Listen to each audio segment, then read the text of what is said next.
Yeah,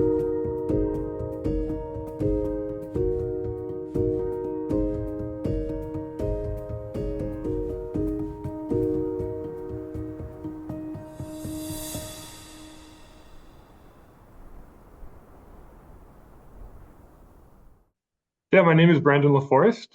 My job title is Lead Specialist Arctic Conservation at WWF Canada. I'm based here in Montreal. I lived in the Iqaluit for 4 years at the beginning of my time at WWF, and WWF Canada still maintains an office up in Iqaluit with 3 full-time staff members. Our Arctic work is led by Paul Okalik, who is a former premier of Nunavut, and he is the overseer of everything we do as an organization in the Canadian Arctic. My background is a wildlife biologist by training, and in my current role, I oversee a lot of the administrative aspects of our work, such as the Arctic Species Conservation Fund, which is a project that invests in wildlife projects, primarily Inuit-led wildlife projects across the north. At WWF Canada, we really have a focus on Nunavut, just given that's where we have an office, that's where we have a lot of our contacts and community partnerships.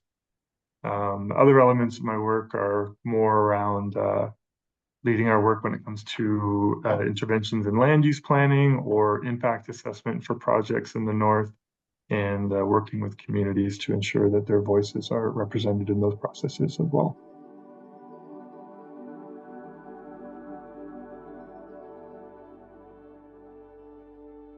I think very importantly, we're not a regulator and we're not a decision maker, and we're not the government. So WWF itself is what's called an NGO, a non-government organization, or an ENGO, an environmental non-government organization, and we're not for profit, so we are a charity. And what that means is we do fundraising so we can invest in environmental programming, largely in the Arctic in Canada.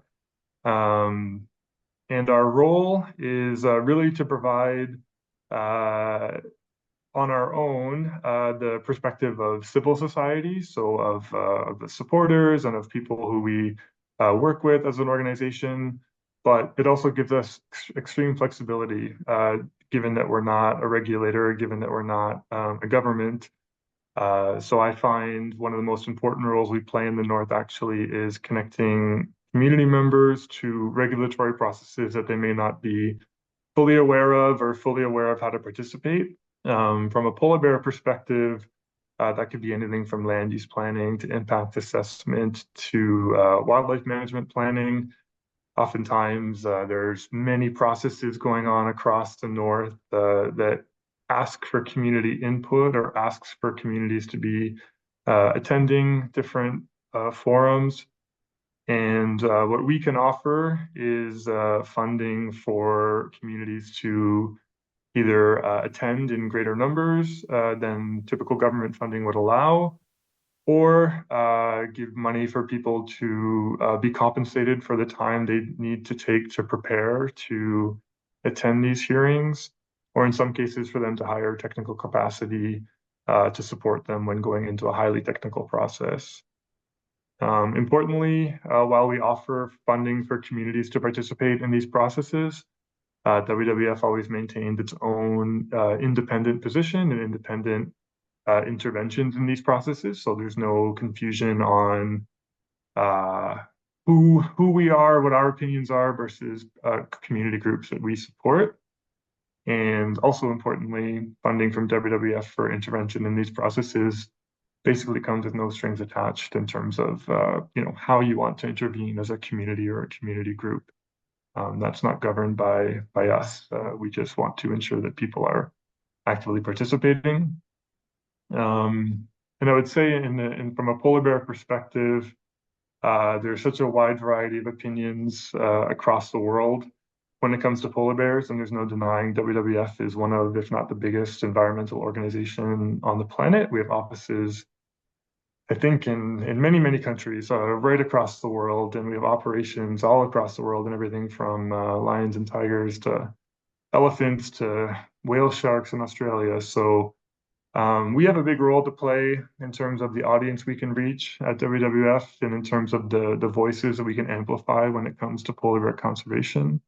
So we take that on our responsibility as well. Not only do we want to amplify Inuit voices when it comes to wildlife decision making in the north, but we also want to amplify them down to our supporters and to have those voices kind of permeate across the world so that a variety of perspectives, including emphasis on a local perspective, start to integrate more and eventually lead when it comes to the narrative on polar bears.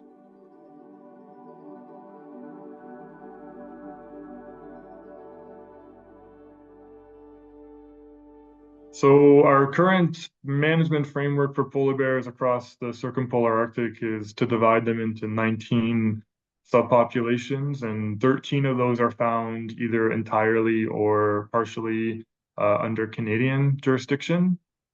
Two-thirds of the world's polar bears are found within those 13 populations as well. So Canada has a large responsibility for the proper management of polar bears on the international scene.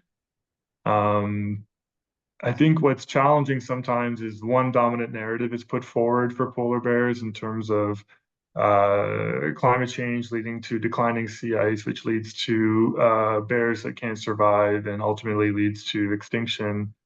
And we are seeing evidence of that in some ways through scientific studies in the most southern parts of the range, in southern Hudson Bay and western Hudson Bay. But there's a variety of perspectives, and there's a variety of different impacts of that, and a variety of different on-the-ground observations of what that means, and also just different perceptions on how bears are distributed.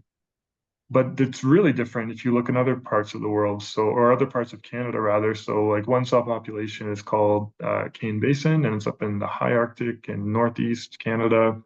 And that population is actually thought to either be stable or increasing because where they live, through a warming climate, it's thought that or it's been observed that the sea ice habitat is becoming more productive through a bit of a warming climate that's leading to more open ice, more sea ice algae, more copepods, more fish, more seals, and slightly more bears. So that's really counter to this narrative of all polar bears are in trouble, all polar bears are in danger, and if we don't do anything, they're going to go extinct.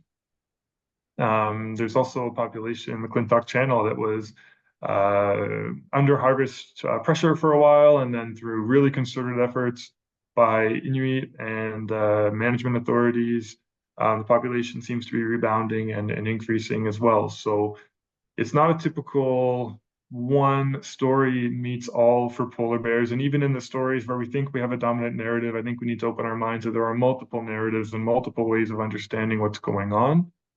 But I definitely understand the frustration that comes from the one global narrative on polar bears in a habitat as diverse as polar bears living up near the Arctic Circle and some polar bears living in a forest in Ontario for part of the year. It's a wide variety of habitats and a wide variety of behavior. One thing we're really trying to do at WWF now is explain the nuance between the 19 different subpopulations as they're, classified by the polar bear management community, and recognize that the narrative coming out of certain populations isn't true for others. So what we're seeing in McClintock Channel is very different than what we're seeing in Hudson Bay versus what we're seeing in Cane Basin, Baffin Bay, and the nuance of that change, the nuance of those differences, I think, is really important for an organization like us, given the access to audience that we have outside of Inuit Nanunga in our ability to communicate to a really wide variety of people. I think it's really important for us to get that messaging right. And part of how we get that messaging right is by working directly with and listening directly to people on the ground.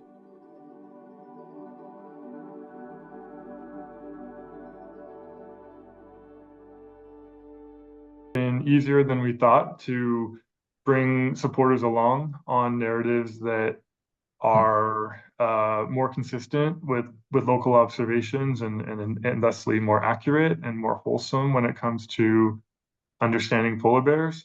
And I think you learn you have to let some people go, and you have to let some people go elsewhere for information if they're not interested in hearing a narrative that is accurate and equitable and takes into account local observations. As an organization that relies on fundraising and relies on donations from people, again, not for profit, so all the money eventually gets reinvested into environmental programming. That can be tough, but I think it's principled and it's something that needs to happen. It's something that I'm certainly pushing our organization to do. I mentioned flexibility. One good thing about working in an NGO is it's flexible. One bad thing at working at a giant NGO is that it takes time to change. So we don't pretend that it's perfect. We don't pretend that we have, everything we put out is how I want it to be.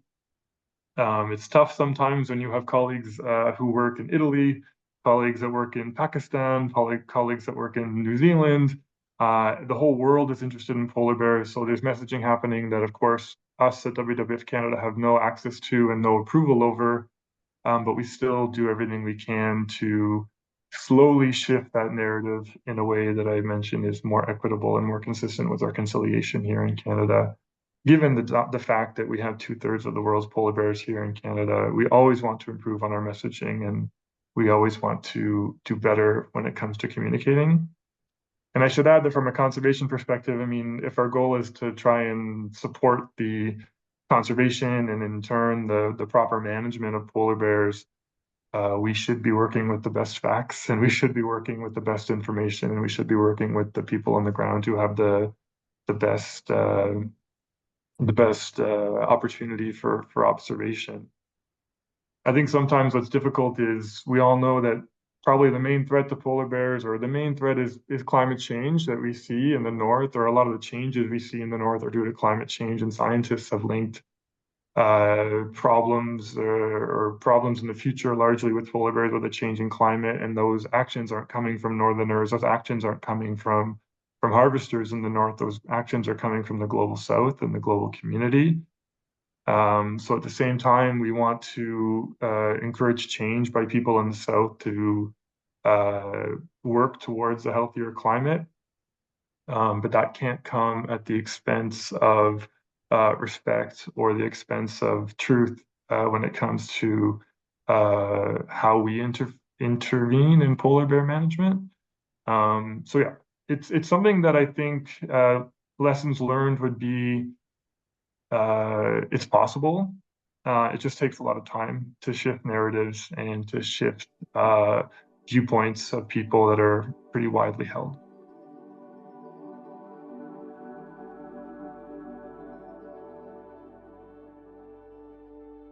The importance of Inuit Kaimaitukangi in our work is we want to support the best possible conservation efforts and the best possible management efforts for wildlife across the north and across the world. For polar bears in particular, we want to have the best information come forward in all decision-making processes. And I think there's, a growing understanding by regulators and a growing understanding by everyone that Inuit Kaimaitukangi is the best information we have when it comes to polar bears. And we need to shift the narrative away from one perspective of scientific studies. I do think scientific studies are extremely important on polar bears, and a lot can be learned from them to improve information sharing and to create plans that integrate many forms of knowledge for the best possible information. At our organization, for example, we feed into the Nunavut Wildlife Management Board process, and we do so respectfully. And we do so in a way that we know through the Nunavut Agreement and the creation of the Nunavut Wildlife Management Board, there's a process in place to consider all the information, all the evidence provided in different ways and make the best decision with ultimate approval by, government of Nunavut. And then, well, I guess the federal government weighs in on different things under jurisdictional matters, but we're really of the opinion as an organization that the best thing we can do is try to bring forward the best evidence. That's either through funding projects that allow for collection of Inuit Kaimaitukangi or the collection of projects that for the funding of projects that empower Inuit to do their own style of research or participate in other research projects. And sometimes it's to fund scientific studies of polar bears. So all the information can be brought forward and be considered. But ultimately, we respect the authority and the legal framework in place in Canada, which has proven itself to be adaptive, proven itself to be capable of managing polar bears through consideration and through the processes that are in place across all the jurisdictions in Canada.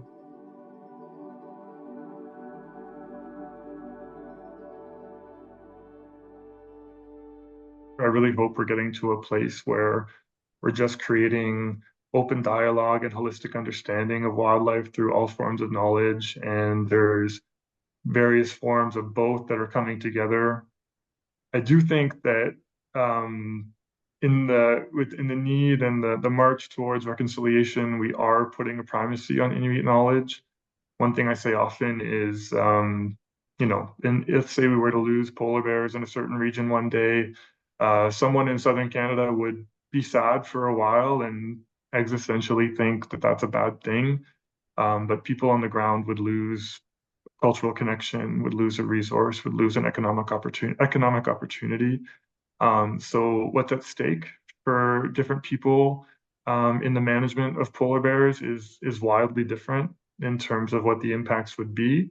So I think management needs to reflect that. I think management needs to reflect the voices of people who are directly impacted. So yeah, I would say I'm hoping that we can come to a place where all sorts of information can be considered and can ultimately be treated as one and treated equal and treated in a way that just leads to the best decision making for polar bears, with an added consideration of the social elements and the societal implications of polar bear management in the north.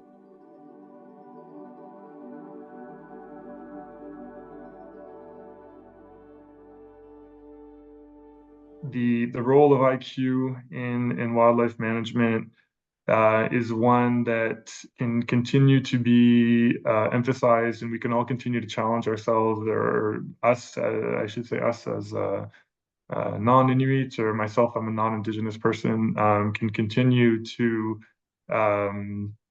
challenge ourselves to decolonize our own minds when it comes to the interpretation of evidence that's being brought forward. I think we need to look at the structures upon which evidence is judged in different management forums. I think we're getting away from it slowly, but the primacy on quantitative results and the need to move beyond the colonial structures that govern various wildlife decision-making processes. I think we're seeing some good examples in the north, like the development of Talirutap, Imanga, and Tuvayuituk protected areas being Inuit-led, creating jobs for Inuit and creating economic opportunities for Inuit, while also having decision-making bodies that are appointed by and filled by Inuit. I think we're going to see more and more examples of this moving forward. And I see it in our own conservation work at WWF Canada. It's not only strategic to invest in Inuit-led conservation, it's the only way to invest in conservation in the north that is equitable and that will have lasting impact. I think too, for wildlife management, to get buy-in from local people on best practices and management structures for wildlife, you have to have an understanding and an acceptance of the decision that's been made, and that only comes from being heard. If you're not heard, you're not going to have a lot of respect or a lot of time for decisions that are being made. So I think it's in everyone's best interest that we elevate those voices and we find ways to consider them and again, bring all the information forward to make the best decisions.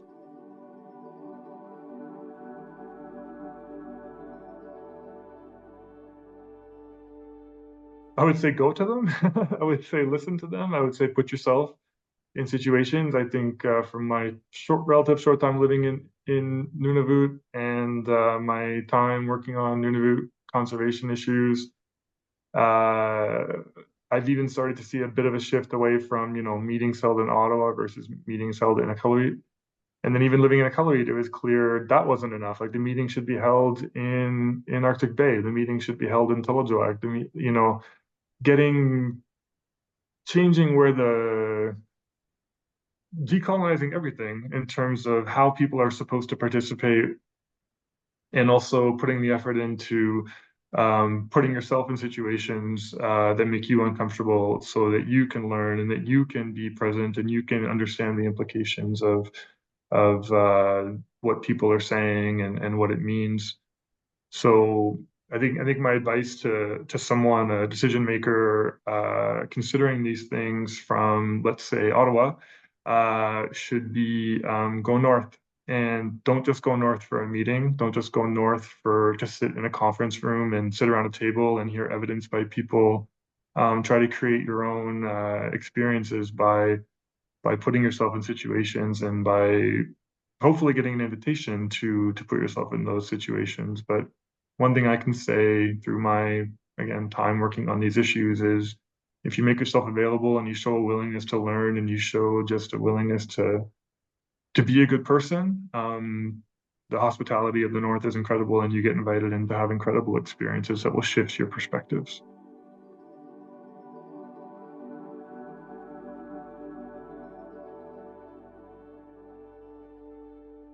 I think the issues we're talking about today are so big and so broad and so charged at times that one thing I really believe is just do your best, do your own individual thing, and try to leave space for others to work as well. And then a collective, especially if you're not a decision maker and you're just an interested party in the South or an interested party in another country. Um, it's inform yourself. It's make decisions every day that contribute to a better world in terms of equity and in terms of, potentially in terms of climate. I think the biggest thing people can do, though, is open their minds and just be more open to a variety of perspectives and perspectives that you never thought to consider.